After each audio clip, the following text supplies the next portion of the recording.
Welcome back for the highly unlikely second season of The Legend of PikVille Heavy Industries. First of all, I am me.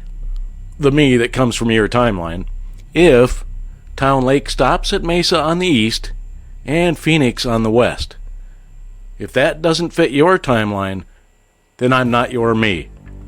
With that cleared up, we'll move right into this week's tale of legendarity. Now, I don't have a good way of identifying individual timelines, as each of us considers ourselves to be number one, and that alone would make a numbering system impolite, besides being impractical. The only thing I've come up with is using timestamp landmarks. I don't want to get into the technical aspects of how I'm viewing other universes at varying times, so I can bring these stories to you. Suffice it to say that, to an extent, I can view something, and I have a limited ability to research very specific events. In this case, the birth, so to speak, of Tempe Dead Language Translation Services. I can get an actual timestamp of the moment I, or at least that I, had the idea to create a subsidiary of PikVille Heavy Industries. So after fumbling around for hours, or was it months, we can refer to that universe as TDLTS number 1. Now, obviously that doesn't work everywhere in the multiverse, as we are short of 42 companies by just a little bit, and some time spaces are credited with more than one of the amazing organizations under the PHI umbrella. So far, at least, it seems as though most of the time spaces we're looking closely at are very similar. But generally speaking, there are minor differences in timing and or locations. Usually it's the small differences that make all the difference. You know, in a couple of time spaces we trademarked that line. Right. And in the immortal words of those rascals at Monty Python's Flying Circus. And now for something completely different. Back we go into the life of one John Pickens. Early life stuff looks very similar to my own, meaning the one talking to you, not the one being talked about. Oh, this is going to be confusing. Anyway, no real differences, though this guy doesn't seem to ditch school very often. 20 absences in English Lit? I'd at least double that, closer to triple. He does seem a little more buttoned down than I ever did. The real obvious differences begin after high school.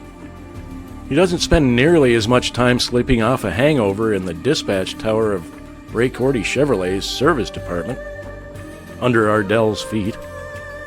He doesn't seem to like the job any better than I did, though, as he started talking about going back to school about a month earlier than I did. Here's the main deviation from my own story. This John really likes the cultural anthropology class at Mesa Community College. So much so that he doesn't drop out after one semester. It sparks a lifelong interest in different, and especially extinct, cultures. From there, it's a short hop into the linguistics of those extinct cultures. It was 3:14 p.m., 4/1/1985. After washing down a bowl of red with many beers at Chili Charlie's across the street from the school, that our guy is sitting in a booth staring at a picture of the Rosetta Stone, when the spark of an idea turns into an ember of a thought, and eventually a blazing inferno of a plan.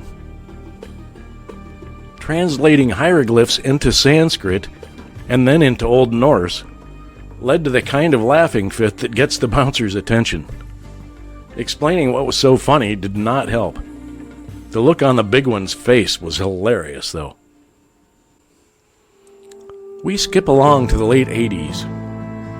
While I was building the unclear reactor, this guy was quietly putting together a database of dead languages that was unrivaled for private individuals, and outclassed almost every university in his time space. What he would go on to do with that database is legend. Taking over the big business that is corporate obfuscation was just the start. Replacing small print with multiply translated gobbledygook revolutionized guarantee and warranty paperwork. Legal papers seemingly decorated with odd designs were in fact disclaimers written hieroglyphs. The Lara agency's Coptic instruction sheets were widely regarded as sheer genius within the industry, even more confusing than IKEA's. Tempe Dead Language Translation Services was quickly a global power. Meanwhile, in this time space, the Rio Salado project is complete in Tempe by 1983, nearly through the eastern half of Phoenix by 87, and is still being debated in Mesa. Carl's Canal, as they referred to the CAP, or Central Arizona Project here, had been a much bigger priority, and was not only finished 10 years earlier, but built 3 times larger than designed. Oopsie! A happy accident indeed, as this is what enabled many of the maritime ventures we are here to celebrate. We will be talking about all of that later, I'm sure. It's kind of the point of the whole thing.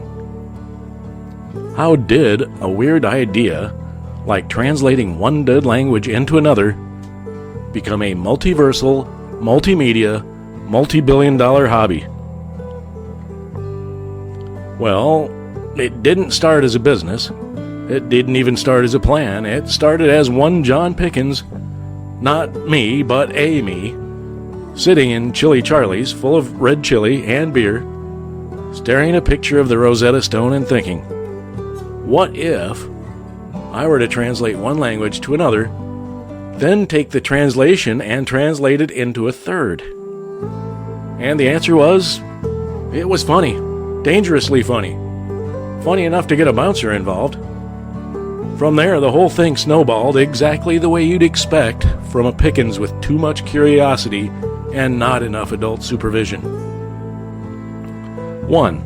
The joke became a method once he realized that translating extinct languages into each other produced absolute nonsense. He started doing it on purpose. 2. The method became a database. Because if you're going to do something ridiculous, you might as well catalog it with academic precision. 3. The database became a service. Corporations discover that if you bury a clause in 3 layers of dead languages, nobody can prove you meant anything at all. Boom! Corporate obfuscation is born. 4. The service becomes a global industry. Warranty paperwork in Old Norse, legal disclaimers in hieroglyphs, instruction sheets in Coptic. People ate it up. 5. And then the multiverse chimed in. Turns out other time spaces had their own versions of the idea. All of them just a little bit later. Some with even worse judgment. Once the TAG allowed cross-timeline content, suddenly it wasn't just a business. It was a hobby again. A very expensive, very complicated, very multiversal hobby. Because once you start comparing timelines, you realize something important. Every version of me who ever got bored eventually invented something ridiculous. This just happens to be one that made money, if not sense. And that's how a dumb joke in a Chili Charlie's booth turned into a multi-billion-dollar, multimedia, multiversal pastime. It also answers questions not yet asked.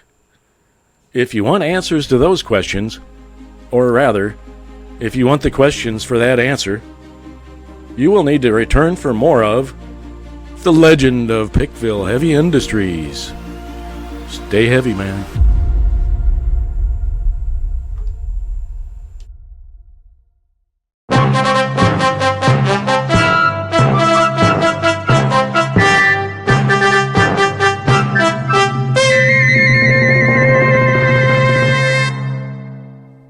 Salt River Royal Grand Luxury Cruise Lines International.